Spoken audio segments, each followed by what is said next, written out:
Does Angel Yellow Label yeast actually add more flavor to your sugarhead whiskies? Let's find out.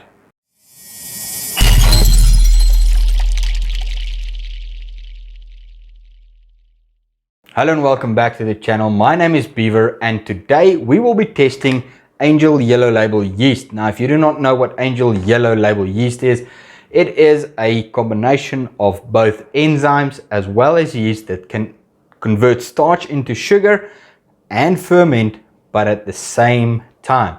And it also does it at relatively low temperatures. The first time I saw this product over on some of the groups, I thought it might be a little bit of a gimmicky product, but then Jesse did a video on it and I was super excited to try and get my hands on some. Stilltech then contacted me and said they will be sending me a packet for me to test out. I'll put a link down to Stilltech's website where you can pick up some of this yellow label yeast if you want to do some of these experiments along with us, or if you want to try it for yourself. The link will be down below.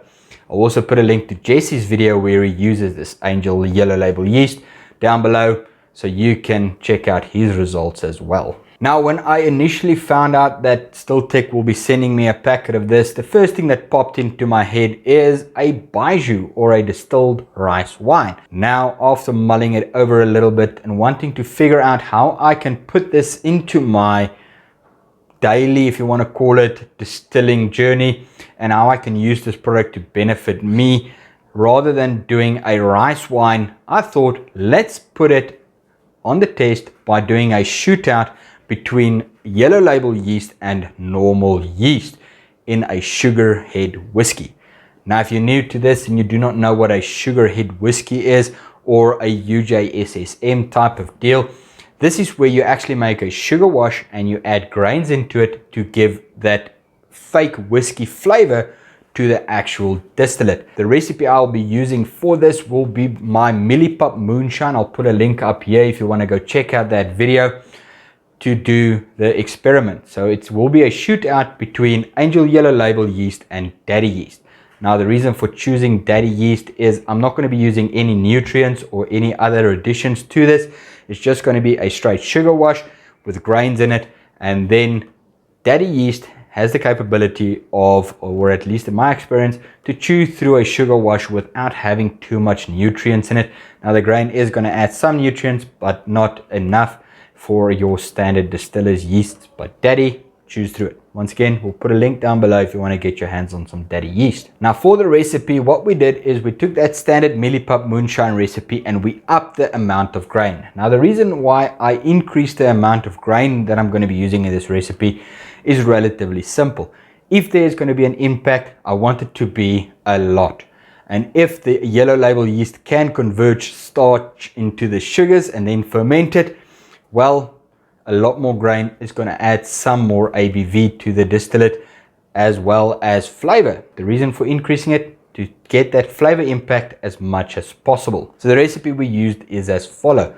We started off with 3 kilograms. Yes, 3 kilograms of, or 2.2 pounds of the Millipup. Now, Millipup is just coarse ground maize meal that we use here in South Africa. We make porridge with it, as well as enjoy it at a braai. The reason for using the Millipup is it's a very common thing here in South Africa, and it is actually really good quality grains because it's meant for human consumption. So after adding that 3 kilograms of Millipup into the fermenter, I then dumped 5 liters of boiling hot water into the fermenter and gave it a good mix. Now, the water was not at any specific temperature, nor, according to the manufacturer, as well as the test that Jesse did on his video, this step is not needed. But because it's a corn-based product, and we all know how difficult it is to get that corn to actually convert, I wanted to give the yellow label a leg up. So both fermenters were dumped with hot water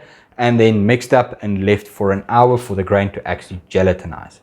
After an hour, I came back and I added sugar into both the fermenters. No, we did not invert the sugar. We just went ahead and dumped the sugar in, gave it a good mix up. Then we went ahead and topped up both fermenters with hot and cold water to get to the recommended temperatures as specified by the manufacturer on both of the different types of yeast. After pitching the yeast into each of the fermenters, then took another turn at mixing it up, trying to incorporate as much oxygen into that fermenter as possible. Now the DADY yeast worked off the wash in about 3 days, and there was enough sugar in there to get the ABV to about 10%. After checking it, I felt that I need to leave it a couple more days for everything to drop out, but the stuff didn't drop out. The high amount of grain in there made it a big hassle. Now I stirred it up to see if I can agitate the grains and get it to settle out down, but it just left a big gelatinous ball of grain inside of the fermenter. I ended up having to filter off as much of the liquid I could. I lost about a third of the wash to the grain not releasing the water. Okay, it was left overnight, but it didn't filter out clearly. So if you're going to be using this recipe, I would suggest you stick with the Millipup moonshine recipe, because that high amount of grain and the yeast not being able to convert the starch into sugar when you use your standard distiller's yeast will leave you with a very gelatinous product. Now the Angel Yellow Label yeast, on the other hand, took about 14 days to ferment out, but both the fermenters ended up on a 0.9, meaning they fermented out completely dry. I was extremely happy with the results, and to my surprise, when I started thinking that I'm going to need to filter the Angel Yellow Label yeast or the grain out of the Angel Yellow Label yeast, I was surprised because all the grains were separated. There was no gelatinous blob like there was with the DADY yeast, and it kind of looked like you were fermenting on the grain with a standard all grain wash. All the grain settled out nicely, and it was a pleasure to get into the actual still. Now talking about distillation, we did both these runs as close to each other as possible to eliminate as much flavor drift as we can. We did a one and done run with 2 plates, the same amount of reflux, the same amount of cuts, and we ended up taking the product off at between the hearts cut at between 70 and 80%, with a little bit of play here and there, never exceeding 80 and never going below 70 when we finished the cut. All blended together, both the hearts cuts on the 2 different ones was at 75%. I then proofed down both the cuts and then bottled it. Left it in the bottle for a couple of days to get as much of the flavors to marry together as possible. When we do the tasting now on camera for the first time, that we can actually see if there's flavor drift, and we know that the flavors have married together. They've been in the bottle now for about 5 days after distillation. Now yes, this product is magic, and the capability of it being able to convert starch into sugar as well as ferment at the same time is amazing. But the proof is in the pudding. Does it actually make a difference? Is there enough flavor drift to actually justify using this product? And that's what this video is all about. Now, if you stuck around this far, please remember to hit that subscribe button, like the video, and leave a comment down below of what you want us to try with this Yellow Label yeast next. Now I'm thinking of doing a solid fermentation as well as solid distillation.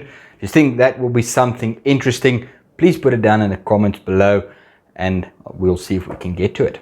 Now this bottle here has the standard Millipup moonshine in it, not the standard one like in the link for the video, but the standard one that we did with this, with that gelatinous amount, and we had to filter it and then distill it. So this here is at 43% bottled and been standing for 4 to 5 days, so all the flavors have married together.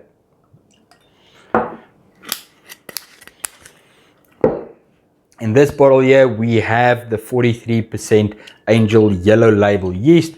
Once again, been standing in a bottle for 4 to 5 days to eliminate any of those flavors that will be jumping around when you immediately proof down your product. So first up, we have the standard Millipup with the DADY yeast. The first thing that comes out here, it's a very familiar smell because I've done the Millipup moonshine so many times before. You do get that grain flavor or the smell coming through, as well as a lot of sugar. Now, no, we did not invert the sugar in this recipe. The reason for this is I wanted flavor impact to be straightforward and to remove as many variables as possible. So we start off with the nice sweet smells, and then it immediately transitions into just a plain simple sugar wash smell.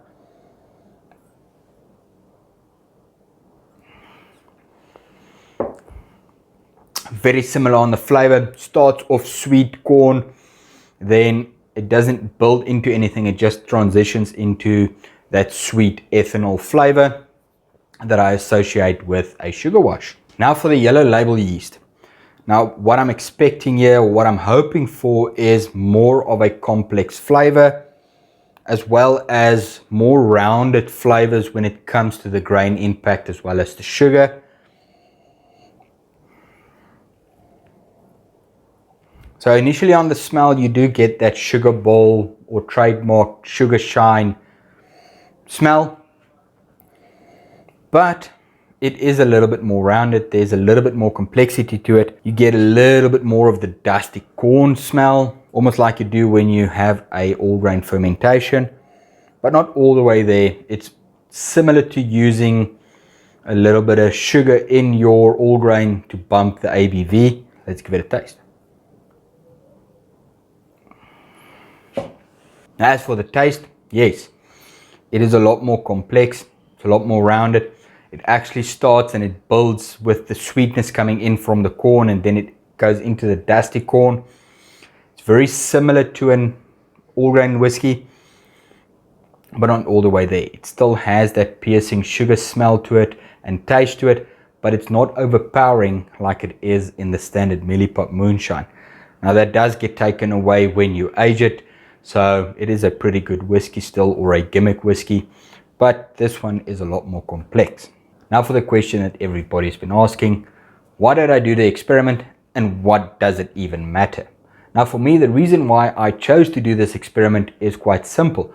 I'm looking for something to use in my gin recipes, or when I'm doing a gin.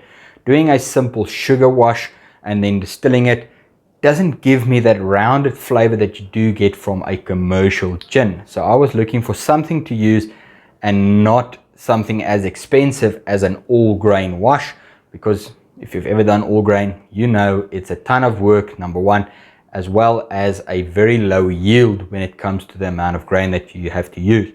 If this does what I think it's going to do, and if this flavor does carry over into a gin, it's going to be awesome. So I'm definitely going to be doing a gin with this recipe to see if it has that grain impact that you get from neutral grain spirit, and hopefully it will carry through in the end product. So I'll be trying to use this for my gins in the future, and that was the purpose of the video, to see if I can get a substitute for my gin bases.